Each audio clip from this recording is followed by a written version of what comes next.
hello, fabulous friends, fans, and superstars. Welcome to Synchronicity Web TV. I am your host, Nadiya Shah, and this is your moment of synchronicity. Well, I'm so excited to celebrate with you today, Ángeles López. Now, Ángeles is somebody who you've seen on my channel before. She's a brilliant astrologer, and really, I got to know her because she reached out and she contributed a video, and it was just so good that I said, hey, why don't you come to our speaker series? And that's exactly what she's going to do. It is Ángeles, who is going to be part of the November 2023 speaker series. You've got a little time left to choose your tuition rate, as low as just $5 a class, to learn from Ángeles and other brilliant astrologers as well, as part of that 5-week program. Ángeles, I'm so excited that you're here. Thank you. I'm so excited to learn about you as well. Welcome. Thank you very much, Nadiya. I'm also very excited and very thankful for you having me. Of course. I love when people just say, reach out. Just ask for what you want, really. And a lot of times, I think that's what life really comes down to, is just asking for what you want, however you go about doing it. So I love that you did that. And I really love that you came through with a wonderful video as well. So I'll be sure to link to that below. What can you tell me just a little bit about your work as an astrologer, how long that you've been studying? What do you love about astrology? Tell me. I started studying astrology and my Saturn return like 10 years ago. But at the first, it was more like a hobby. But it started to grow slowly in me until I became completely in love about astrology.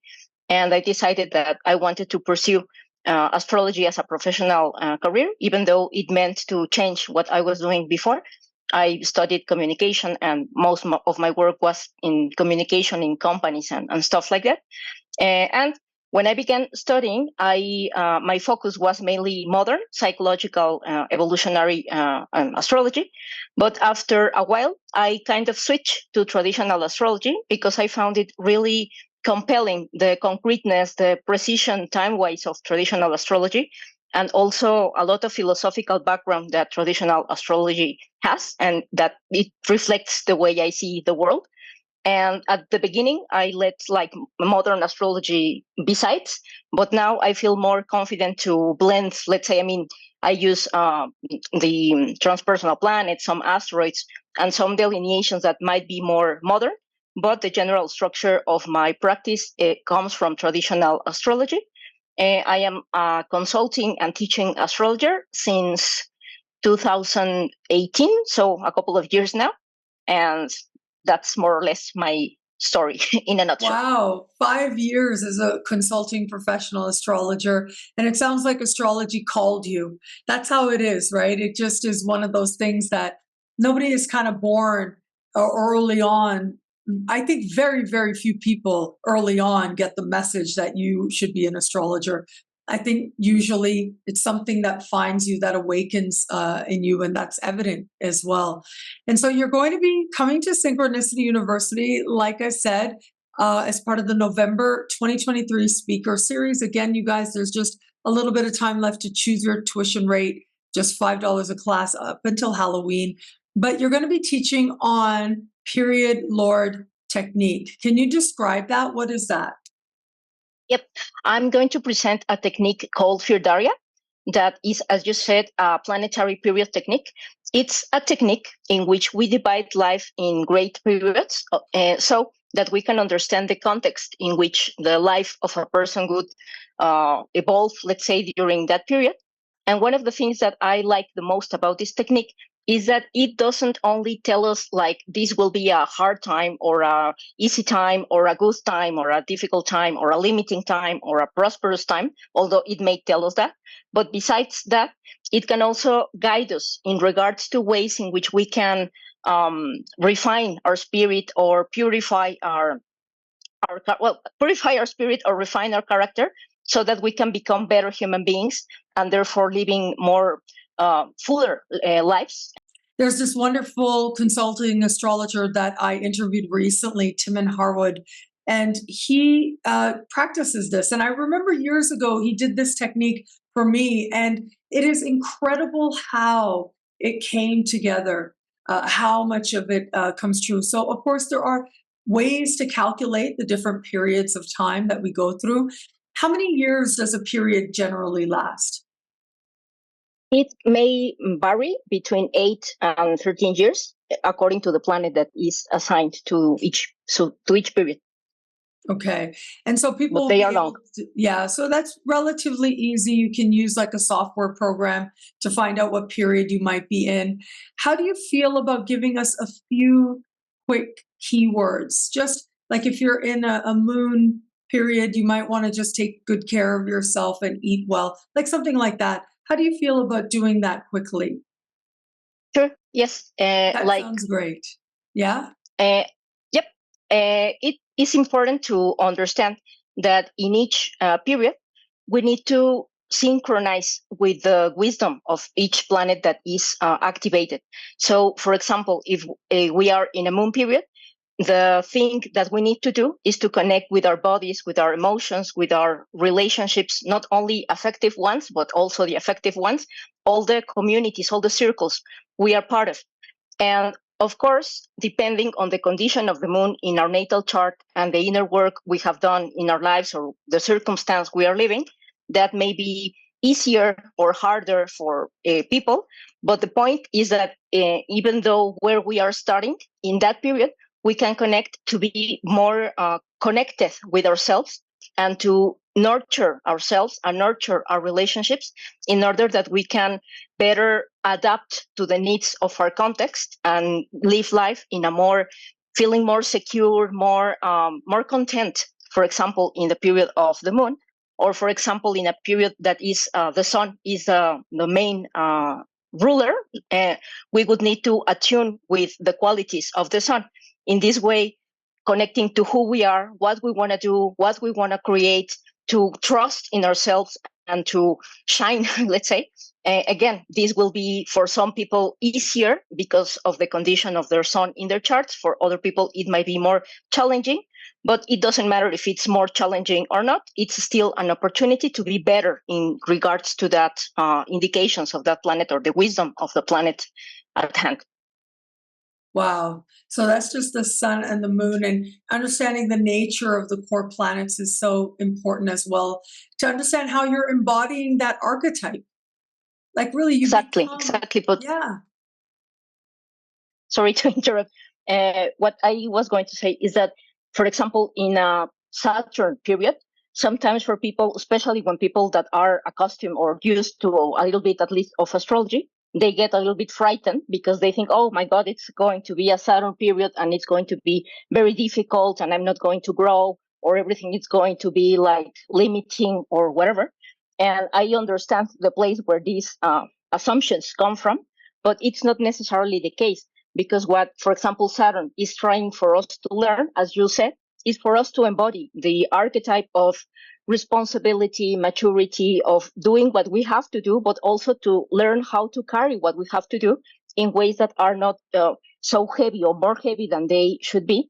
And they can help us to attune, let's say, with a better way to be Saturnian, not that we become bitter or I don't know, or lacking or something, but better to be resourceful, to know how to plan ahead, to think about the future, to think about how we can make things grow, even slowly, but to be more stable, for example. So it's very interesting to take account of that. So that's amazing to know, to just dip into an understanding of what different planets and those larger periods that could be 8 years or a little bit longer could mean for you. What else might be important? For example, in the period of Mercury, we have an opportunity to learn things, to develop skills, to better the way we communicate, the way we negotiate, the way we think, even to refine our way of thinking. And it's super useful. Also, in the time, for example, of Jupiter, we might connect with wisdom, with wanting to go to unfamiliar places, literally or metaphorically, to connect with wisdom, with generosity, with thankfulness, which are themes key to Jupiter. And then when we are in a planetary period where Mars is a ruler, as you may imagine, it's a period in which we need to fight, in which we will want to accomplish things, to solve problems, to maybe we'll have to face some competition or things that are more martial. But the purpose is precisely to connect with our bravery, with our courage, with our confidence. And then, for example, in Venus periods, we are supposed, or we have the opportunity of refining the way we relate to others, to understand better what we desire, how our desires are being healthy or not for ourselves, and what are we valuing in our life, and if we are prioritizing our life in accordance to that thing that we value, and to work with our self-esteem, for example, with connecting with our beauty, with pleasure, with the joy of life.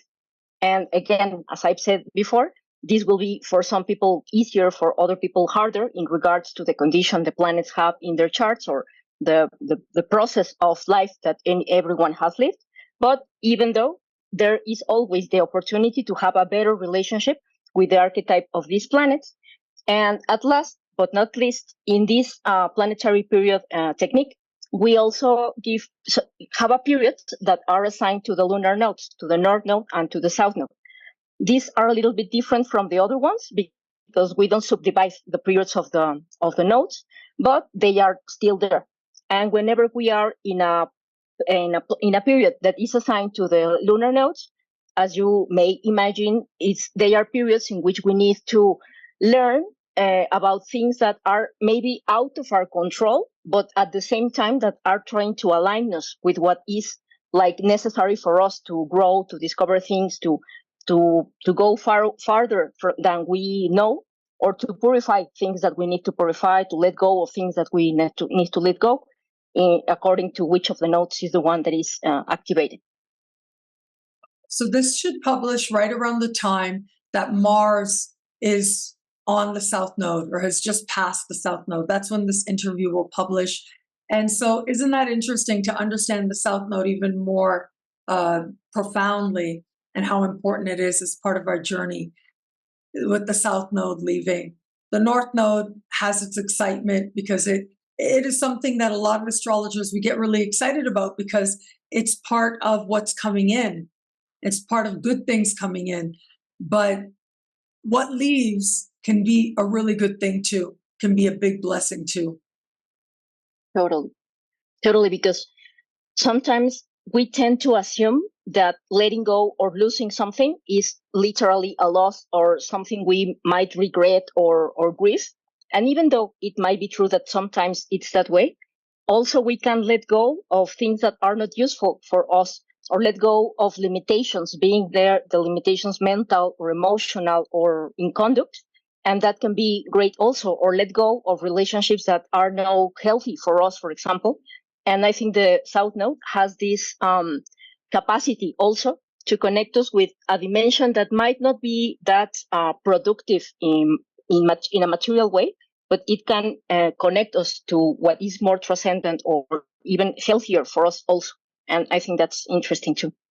Yeah, transcendent. I love that word. It makes so much sense. Well, you all can see that Ángeles López really knows her stuff. She's amazing. She is someone to learn from, and you get to learn from her at Synchronicity University this November 2023 as part of the speaker series. You've got a limited time left to choose your tuition rate to learn from Ángeles and all these other wonderful astrologers who are going to be joining us.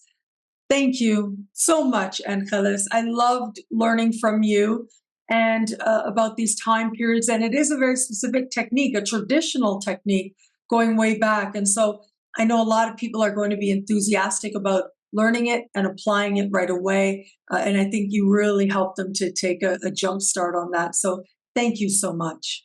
Thank you so much, Nadiya. It's been a pleasure, and hope to see you all very soon. Thank you again. And thank you everybody out there for watching. Until we connect again, take care. Bye.